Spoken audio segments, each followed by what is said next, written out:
Il y a des sujets dont on parle depuis longtemps dans les entreprises et contre lesquels on lutte, mais qui sont encore bien présents. Et je pense là, le fléau notamment, des risques psychosociaux. Comment se fait-il que, que les risques psychosociaux s'abattent encore sur les salariés dans les entreprises? Fabrice, est-ce que vous pouvez nous faire un tour d'horizon de ce fléau? Alors, les risques psychosociaux, c'est un sujet évidemment important parce qu'on en parle beaucoup, mais on agit peu. Il se manifeste évidemment dans les entreprises, déjà parce qu'on a des problèmes d'organisation. Très souvent, les risques psychosociaux les plus criants sont le stress chronique, par exemple. C'est des problèmes aussi qui sont liés à la communication. Donc ça s'abat sur les salariés qui sont généralement en sous-effectif, dans des services qui mériteraient donc d'être un peu plus allégés. On a des contraintes professionnelles de plus en plus fortes, des objectifs de plus en plus resserrés, des délais d'exécution de plus en plus courts, des exigences des salariés de plus en plus fortes et parfois même des encadrants qui ne savent pas gérer les tensions que cette organisation suppose. Donc les risques psychosociaux apparaissent de plus en plus aujourd'hui, bien qu'on en parle de plus en plus, parce qu'on n'a pas réglé la problématique de l'organisation. Alors, on vient de vivre une période particulière avec cette pandémie. Et quand on parle de rythme de travail, certains ont pensé que le fait qu'on soit confiné, le télétravail, c'était formidable. Or, moi, j'ai eu beaucoup de mes contacts pendant cette période de confinement qui étaient en télétravail et qui m'avouaient être en réunion 5 à 6 heures par jour avec les nouveaux outils de visioconférence, où là, on n'a pas arrêté de faire des réunions, ce qui fait que le télétravail avait du mal à être effectué puisqu'on passait son temps en réunion pour savoir ce qu'on devait faire et qu'on n'aurait pas le temps de faire finalement. Est-ce que ça contribue pas aussi à aggraver ces risques? Alors, le rythme de travail et la manière de travailler, de toute façon, va forcément nourrir du stress. Et le stress, quand il est prolongé, chronique, nourrit évidemment des problématiques psychosociales importantes. Le télétravail, j'ai eu l'occasion souvent d'en parler, a généré des tensions ou des systèmes un peu de culpabilité où on a l'impression qu'il faut se prouver encore plus qu'à l'accoutumée qu'on est présent, qu'on est disponible, qu'on est à l'écoute, qu'on est réactif. Donc, on ajoute en fait au stress déjà supposé par le travail qu'on doit faire, le stress de l'exemplarité. Et oui, le fait qu'on soit confiné, le fait qu'on soit derrière l'ordinateur n'exige pas qu'on change trop son modèle de travail. Il faudrait d'ailleurs travailler normalement, comme si nous étions dans l'entreprise. Et puis, la réunionnite aiguë, c'est un problème qui n'est pas d'ailleurs lié qu'au télétravail. La réunionnite aiguë, qu'on retrouve beaucoup dans l'entreprise, on passe beaucoup de temps à parlementer et du coup, on doit rattraper le retard pour exécuter les tâches. Donc, c'est une vraie question d'organisation. Il faut faire peu de réunions, mais des réunions effectivement ciblées, et puis ensuite laisser le temps aux gens à exécuter les tâches. Alors, comme ce phénomène des RPS n'est pas nouveau, comment ça se fait qu'on n'arrive pas à le traiter efficacement? Parce qu'on ne le souhaite pas. La réalité, c'est que pour traiter des questions de surcharge de travail, de mauvaise organisation, de problèmes de communication, de problèmes de sous-effectifs, il faudrait repenser toute la philosophie sociale de l'entreprise, c'est-à-dire recruter mieux, recruter plus, alléger un certain nombre de salariés de charges qu'on pourrait tout à fait déléguer. On a un problème de délégation très souvent. Alors, soit parce que les gens n'ont pas appris à déléguer, soit parce qu'ils n'ont personne vers qui déléguer, manque d'effectifs. Et puis peut-être revoir aussi le cadencement. Est-ce qu'aujourd'hui, on n'en demande pas trop à nos collaborateurs, au point que pour le temps qu'ils ont en réalité, il faut qu'ils amènent du travail à la maison, parfois qu'ils travaillent le week-end? Est-ce qu'on n'est pas en train de monter dans le train à toute vitesse du travail n'importe comment? Alors, l'employeur, pourtant, a une obligation de préserver la santé de ses collaborateurs.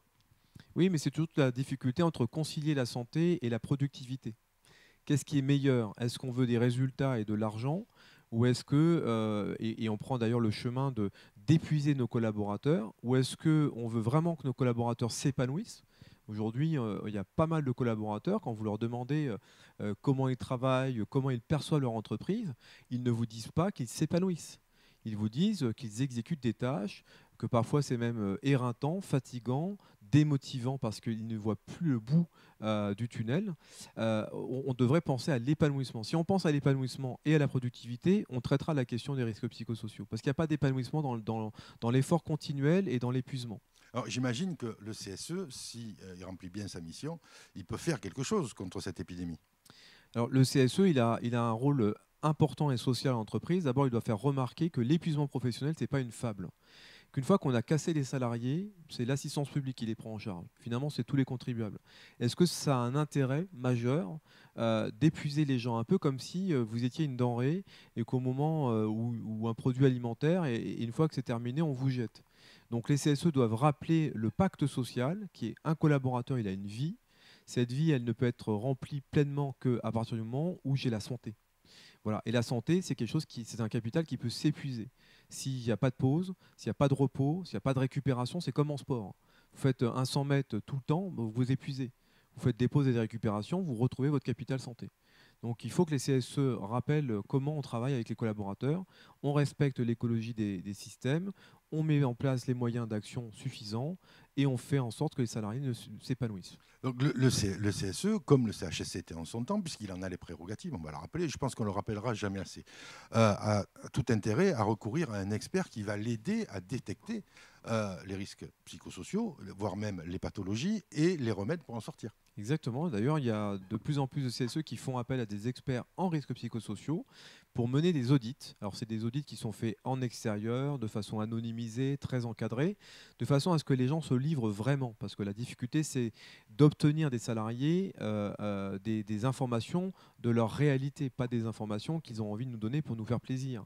Une fois qu'on a le rapport d'audit, on peut vraiment savoir avec précision combien de nos salariés souffrent, par exemple, de burn-out ou de risque de burn-out, en tout cas d'épuisement professionnel, combien de ceux-là souffrent de stress pathologique, combien de ceux-là ont développé même des ulcères, des problèmes de crise de nerfs, de maîtrise de soi, de perte de mémoire. On a des gens, même j'ai connu moi, il y a quelques années une dame qui avait perdu la vue d'un œil, tellement elle était stressée par son travail. On en arrive parfois à des situations irréversibles. Alors, quel conseil donneriez-vous aux élus pour lutter efficacement contre ces risques ?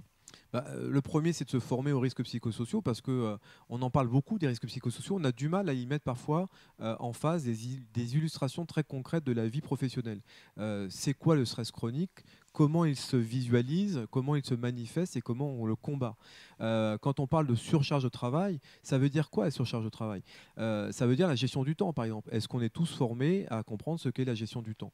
Donc une vraie formation sur les risques psychosociaux me semble évidemment indispensable. Et puis ensuite faire appel à des experts qui vont pouvoir accompagner le développement des projets pour lutter contre les risques psychosociaux. C'est-à-dire qu'on n'accepte pas systématiquement, quand on relève au niveau d'une réunion du CSE, une surcharge de travail et qu'on nous oppose une difficulté à s'organiser et que donc, puisqu'il y a de la surcharge de travail supposée, on va mettre en place une formation sur la gestion du temps. Quelquefois, ça dépasse cela. Il va bien falloir expliquer que malgré toutes les formations sur la gestion du temps, on a toujours du mal à accomplir les tâches parce que l'entreprise très généreuse, plus elle vous donne de dossiers, plus elle vous donne un grand bureau pour pouvoir les poser, mais elle ne vous donne pas plus de temps ou plus de ressources pour pouvoir les traiter.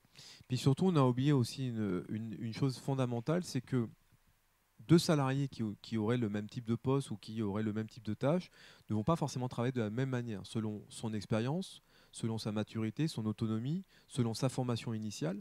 Et donc, il faut aussi considérer qu'un salarié, en fonction de ce qu'on lui demande de faire, on doit s'assurer qu'il est apte à le faire dans les conditions dans lesquelles il est tenu de les exécuter. Et l'aptitude, ce n'est pas quelque chose qui se décrète, c'est quelque chose qui se vérifie. On fait des évaluations régulières et on vérifie l'aptitude. Et quand une personne n'est pas suffisamment apte à honorer les tâches qu'on lui confie, ça va développer forcément du stress et donc forcément des pathologies psychosociales. Le futur record du monde de saut à la perche ne passera pas à 9 mètres sous prétexte qu'on va le décréter. Exactement. En fait, je pense que c'est ça. Merci Exactement. beaucoup, Fabrice. Merci beaucoup.